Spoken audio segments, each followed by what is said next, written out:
मानव शरीर के अलग अलग अंग कई प्रकार की कोशिकाओं से बने होते हैं।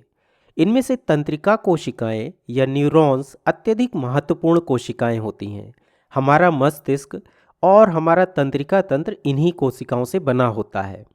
शरीर में इन्हीं कोशिकाओं के द्वारा संदेशों या सूचनाओं को एक स्थान से दूसरे स्थान तक पहुंचाया जाता है।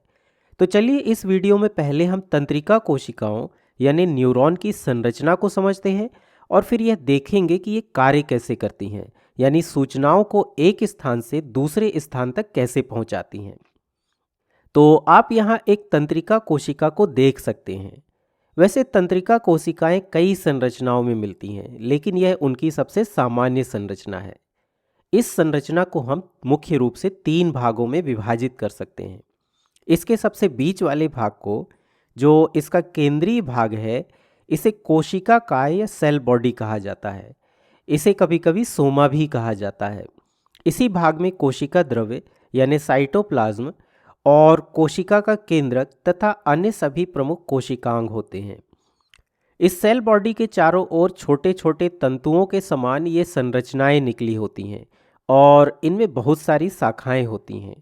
इन शाखाओं को डेंड्राइट कहा जाता है। यही तंतु या डेंड्राइट सूचनाओं को ग्रहण करते हैं और उन्हें सेल बॉडी तक पहुंचाते हैं।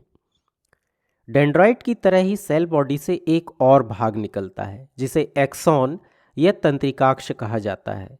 एक्सॉन प्रायः काफ़ी लंबा होता है, हालांकि यह छोटा भी हो सकता है। जैसे मस्तिष्क के भीतर मिलने वाली तंत्रिका कोशिकाओं में एक्सॉन की लंबाई कम होती है, लेकिन ऐसे एक्सॉन भी होते हैं जो शरीर में मेरुरज्जु तक और हाथों एवं पैरों की पूरी लंबाई में फैले होते हैं।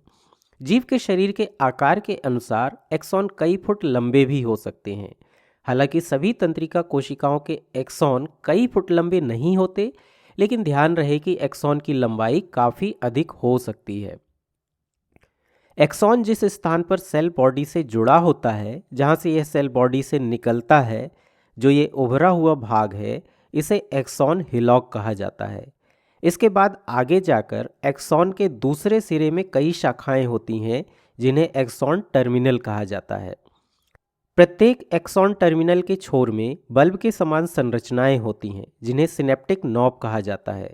इन सिनेप्टिक नॉब के अंदर विशिष्ट प्रकार के रसायन होते हैं जिन्हें न्यूरोट्रांसमीटर्स कहा जाता है। ये न्यूरोट्रांसमीटर्स सूचनाओं को अगली तंत्रिका कोशिका तक पहुंचाने का काम करते हैं। कुछ तंत्रिका कोशिकाओं के एक्सॉन विशिष्ट प्रकार की कोशिकाओं से ढके रहते हैं जिन्हें श्वान कोशिका कहा जाता है। यदि एक्सॉन श्वान कोशिकाओं से ढके हैं तो इस तरह के एक्सॉन को माइलिनेटेड यानी माइलिन आवरण युक्त एक्सॉन कहा जाता है। माइलिन आवरण वास्तव में एक्सॉन में सूचनाओं को कुशलतापूर्वक संचरित करने में सहायता करता है। इस तरह के एक्सॉन मुख्य रूप से मेरुरज्जु और मस्तिष्क की तंत्रिका कोशिकाओं में पाए जाते हैं। माइलिन आवरण वाले एक्सॉन में 2 श्वान कोशिकाओं के बीच कुछ अंतराल मिलता है, कुछ गैप होता है। इन अंतरालों को नोड्स ऑफ रेनवियर कहा जाता है। तो ये तो हुई एक सामान्य तंत्रिका कोशिका की संरचना। अब चलिए समझते हैं कि तंत्रिका कोशिका संदेश या सूचना को एक स्थान से दूसरे स्थान तक कैसे पहुंचाती है। तो सबसे पहले डेंड्राइट सूचना को प्राप्त करते हैं। एक तंत्रिका कोशिका में यदि एक से अधिक डेंड्राइट हैं तो उनमें से कुछ डेंड्राइट या सभी डेंड्राइट में सूचना प्राप्त हो सकती है। जैसे एक सूचना इस डेंड्राइट पर प्राप्त हो सकती है, इसी प्रकार इस डेंड्राइट के सिरे पर भी सूचना प्राप्त हो सकती है और यहाँ भी सूचना प्राप्त हो सकती है। डेंड्राइट पर प्राप्त सूचना यहाँ एक रासायनिक अभिक्रिया को उत्प्रेरित करती है जिससे यहाँ विद्युत आवेग उत्पन्न हो जाता है। इसी विद्युत आवेग के रूप में डेंड्राइट से सूचना सेल बॉडी में पहुंचती है और एक्सॉन हिलॉक तक जाती है।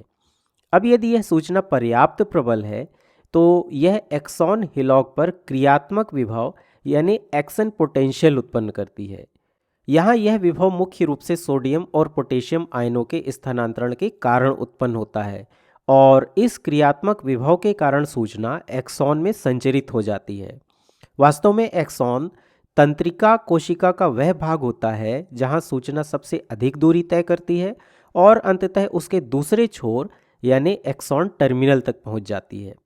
चूंकि एक्सॉन टर्मिनल के बिल्कुल अंतिम सिरे पर दूसरी तंत्रिका कोशिका या कोशिकाओं के डेंड्रॉइड संपर्क में होते हैं, इसलिए एक्सॉन से आने वाली सूचना यहाँ दूसरी तंत्रिका कोशिका के डेंड्रॉइड को दे दी जाती है, जिससे उस अगली तंत्रिका कोशिका में भी रासायनिक अभिक्रिया होती है और विद्युत आवेग उत्पन्न हो जाता है और फिर उसमें भी सूचना इसी तरह आगे बढ़ती है।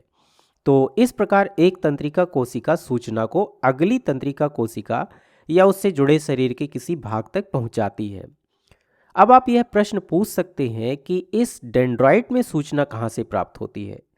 तो यहाँ किसी अन्य तंत्रिका कोशिका जैसे किसी संवेदी तंत्रिका कोशिका का एक्सॉन टर्मिनल इस डेंड्राइट के संपर्क में हो सकता है कि यह हमारे हाथ की त्वचा की कोई संवेदी तंत्रिका कोशिका हो और किसी गर्म पदार्थ को छूने पर उसके ताप से होने वाली जलन की सूचना उस तंत्रिका कोशिका के डेंड्रॉइड द्वारा प्राप्त की गई हो, या फिर यह हमारी जीभ की स्वाद कलिका में मौजूद कोई संवेदी कोशिका हो सकती है जो शर्करा के अणु की सूचना प्राप्त कर रही हो। वास्तव में हमारे पर्यावरण से सभी तरह की सूचनाओं को तंत्रिका कोशिकाओं के इन विशिष्ट तंतुओं यानी डेंड्राइट द्वारा प्राप्त किया जा सकता है। तो इस तरह से तंत्रिका कोशिकाएं हमारे शरीर में सूचनाओं को एक जगह से दूसरी जगह तक पहुंचाने का काम करती हैं।